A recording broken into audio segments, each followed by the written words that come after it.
अस्सलाम वालेकुम जी, मैं मारिया अली, आप देख रहे हैं मेरा चैनल। मुंतहा के चीखने की आवाज़ें सुनकर दुकान के मालिक ने क्या खौफनाक किस्म का कदम उठाया था। डीएनए रिपोर्ट के बगैर अरसलान को क्यों पार किया गया, असल कहानी पुलिस के अंदर से ही लीक होना शुरू हो चुकी है। मालिक दुकान में बैठा रहा, नौकर मुंतहा ज़हरा को तीसरी मंजिल पर किस तरह से लेकर गया। डीएनए रिपोर्ट ने पूरे केस का रुख जो है मुकम्मल तौर पर तब्दील कर दिए। नए इंकशाफात ने खड़े किए हैं जी बहुत बड़े बड़े सवालात। आज की वीडियो में इस पर बात करते हैं। रिक्वेस्ट है चैनल को सब्सक्राइब करें, हमें आपकी सपोर्ट की ज़रूरत है और आपने वीडियो को आखिर तक ज़रूर मुलाहिजा फरमाना है। की जा चुकी है। इसके अंदर जितने भी मुल्ज़मान एफआईआर के अंदर लिखवाए गए हैं उनमें से किसी को भी हम अभी इस स्टेज पे नहीं है कि हम ये कह सकें कि वो बेगुनाह है। मासूम मुंतहा ज़हरा के चचा ने मीडिया पे आकर एक इंतहाई खौफनाक बल्कि सनसनीखेज़ इल्ज़ाम आयद कर दिया कि उनका जो मानना है कि पुलिस मुकाबले में जिस मुलजिम को मारा गया है, कहानी सिर्फ उस तक महदूद नहीं थी। सिर्फ अकेला वही मुलजिम नहीं था, अकेला वही नहीं था जिसने मुंतहा के साथ कुछ किया। चचा का दावा है असल और बड़े मुलजिमान को पर्दे के पीछे छुपाने की कोशिश की जा रही है, उन्हें बचाया जा रहा है। अब तो पुलिस को भी जो है मानना पड़ रहा है कि सिर्फ अरसलान जो है वही गुनाहगार नहीं है और पुलिस के मुताबिक अभी तक जो डीएनए है वो रिपोर्ट आई नहीं, सिर्फ अरसलान ही क्यों।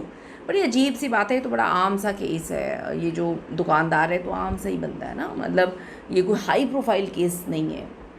अब आप सोच लें इन सारे मामलात के बाद कि एक दुकानदार को बचाने के लिए इतना कुछ किया जा रहा है, तो अगर हम इस मुल्क के हाई प्रोफाइल केसेस की बात करें जहाँ पे बड़े बड़े अमीर कबीर लोग इन्वॉल्व हो जाते हैं तो फिर क्या हाल होता होगा।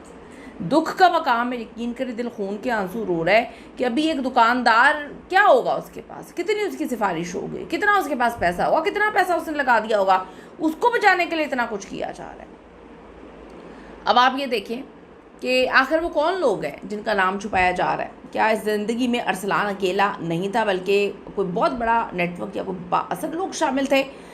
अब जो पुलिस तफ्तीश और पोस्टमार्टम रिपोर्ट में ये साबित हो चुका है कि मासूम बच्ची को पहले ऊपर लेकर जो है जाकर उन्होंने बंद कर दिया था, फिर उस पर तशद्दुद करना शुरू किया, उसको मारा पीटा। इस दौरान मुंतहा के घर वाले ढूंढते हुए मुतादिद बार जो है दुकान पे आते हैं, ये देखकर कि जी ज़्यादती करने वाले ने बच्ची के साथ, आप ये देखें कितनी उसको अजियत दी है, उसको कितना मारा पीटा, उसके जिस्म पे कितने खौफनाक निशानात हैं।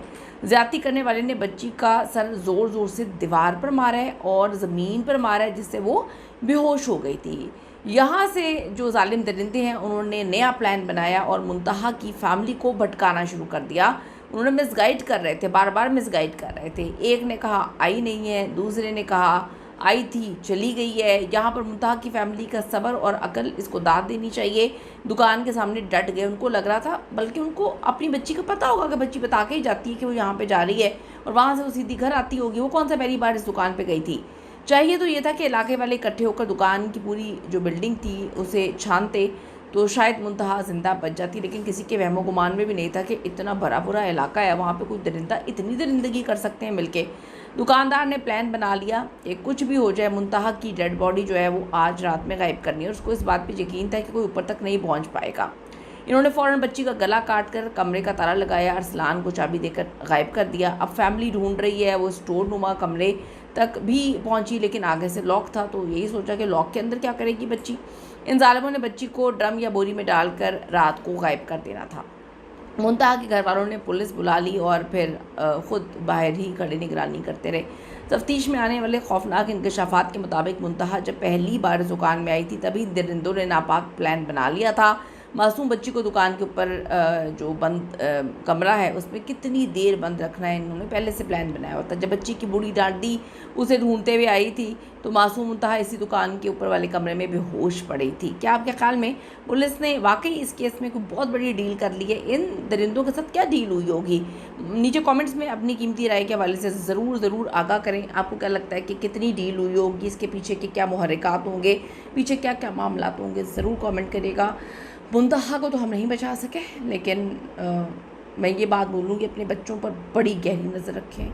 यकीन करें दरिंदे खुलेआम घूम रहे हैं, अब ऐसा लगता है इंसान कम दरिंदे ज़्यादा हो गए। कमेंट करेगा। सी यू द नेक्स्ट वीडियो लाने के बाद।